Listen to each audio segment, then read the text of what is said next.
আমি বোর্ডের মধ্যে দুই চারটা শব্দ লিখে রাখছি। দেখ, এই চারটা শব্দ দিয়ে কিন্তু অনেক সিকিউ কোয়েশ্চেন আসে। তোমাকে জাস্ট এই শব্দগুলো দেয়া থাকবে, তোমার এই শব্দগুলাই হচ্ছে উদ্দীপক।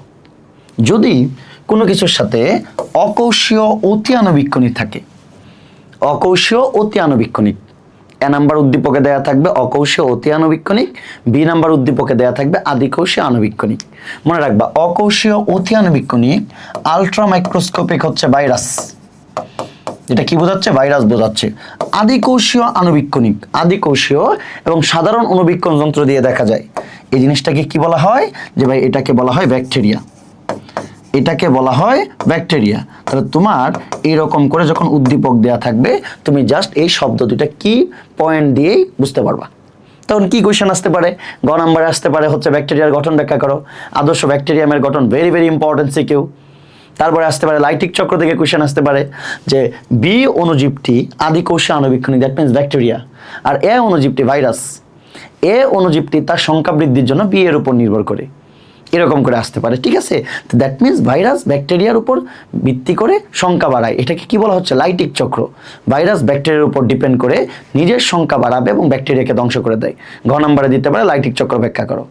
আবার দেখো, গ্যামেটোফাইটিক থ্যালয়েড উদ্ভিদ, গ্যামেটোফাইটিক থ্যালয়েড উদ্ভিদ, মূল উদ্ভিদ দেহটা গ্যামেটোফাইট হ্যাপ্লয়েড, মূল উদ্ভিদ দেহটা কেমন? গ্যামেটোফাইট হ্যাপ্লয়েড থ্যালয়েড উদ্ভিদ। এটা মানে কি? এটা মানে হচ্ছে রিক্সিয়া, এটা মানে রিক্সিয়া বা ব্রায়োফাইটা। আবার মূল দেহটা যদি স্পোরোফাইটিক হয়, মূল দেহটা স্পোরোফাইটিক এবং হ্যাটারোমরফিক জনক্রম। হ্যাটারোমরফিক মানে কি? দেখো, জনক্রম হ্যাপ্লয়েড ডিপ্লয়েড দুই দশায় প্রেজেন্ট থাকে। কোনো উদ্ভিদের বা প্রাণীর জীবনচক্রে যদি হ্যাপ্লয়েড দশা ডিপ্লয়েড দশা পর্যায়ক্রমে আপর্তিত হয়, তাকে বলে জনক্রম। তাহলে হ্যাপ্লয়েড একটা উদ্ভিদ থাকবে, ডিপ্লয়েড একটা উদ্ভিদ থাকবে, দুইটা যদি ভিন্ন ধরনের হয়, ভিন্ন আকার আকৃতি সম্পন্ন হয়, কেউ কারো উপর ডিপেন্ডেন্ট না, ভিন্ন ভিন্ন মানে হ্যাটারোমরফিক জনক্রম। হ্যাটারোমরফিক জনক্রম দেখা যায় কার?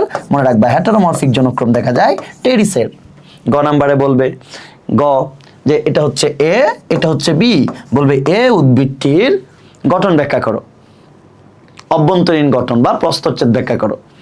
আর ঘ নাম্বারে আসবে এ ও বি এর পার্থক্য বা ভেরি ভেরি ইম্পর্টেন্ট, বি উদ্ভিদটির জনুক্রম ব্যাখ্যা করো।